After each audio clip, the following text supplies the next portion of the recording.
निश्चित ही मैं कह सकता हूं कि वो राजनीतिक महत्वाकांक्षा के वो इन व्यक्तियों के या इस आंदोलन से जुड़े हुए लोगों की बढ़ती हुई जो लोकप्रियता थी, उसे ईर्ष्या करके उन्होंने ऐसा किया है। वो राजनीतिक लोग ही थे। अब उस तरह के लोगों के हौसले पस्त हो चुके हैं। अब इस आंदोलन के रास्ते में अड़चन बनने का साहस देश में नहीं बचा है। अब देश का तमाम आदमी, अभी आपने देखा अयोध्या में तमाम लोगों के प्रधानमंत्री के अनुरोध के बावजूद जिस तरह दर्शकों की भीड़ वहाँ उमड़ी है, वो साबित करती है कि देश राम के साथ खड़ा है, वो कृष्ण के साथ खड़ा है, वो शिव के साथ खड़ा है। देखिए, ऐसा प्रयोग पहले किया जा चुका है।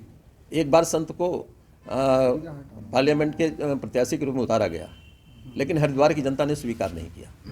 हरिद्वार की जनता साधु संतों को साधु संतों के रूप में ही देखना चाहती है, उन्हें धार्मिक और आध्यात्मिक दृष्टि से ही देखना चाहती है, उन्हें राजनेता के रूप में नहीं देखना चाहती है। ऐसी मेरी मान्यता है। ऐसा है, यूसीसी का आना जरूरी है। जिस तरह देश में देश विरोधी गतिविधियां जाति के नाम पर, संप्रदाय के नाम पर एक दूसरे को विभाजित कर रही हैं, वो चीज़ खत्म होनी चाहिए और एक जैसा कानून बनना चाहिए। यूसीसी का अलग होना चाहिए। प्रतिष्ठा होने के बाद उन सबने स्वीकार किया कि जो हुआ है वो अच्छा हुआ है। कोई भी शंकराचार्य आज उसके खिलाफ नहीं है। सोमनाथ से हुई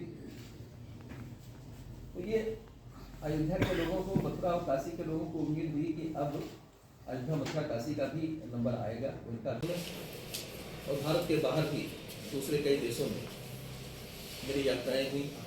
का समर्थन हमें उतना व्यापक प्राप्त नहीं था। कड़े संघर्ष थे।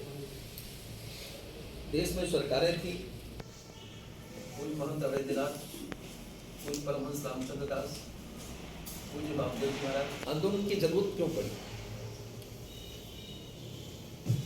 इस देश में गुलामी आई थी मंदिरों को तोड़ते हुए। जो आक्रांता आए थे उन्होंने धार्मिक है, वो सत्ता से इतना प्रभावित नहीं होता जितना धर्म से प्रभावित है। धर्म स्थान ही उनकी प्रेरणा के केंद्र थे। इसलिए आक्रांताओं ने सबसे पहले धर्म स्थानों को ही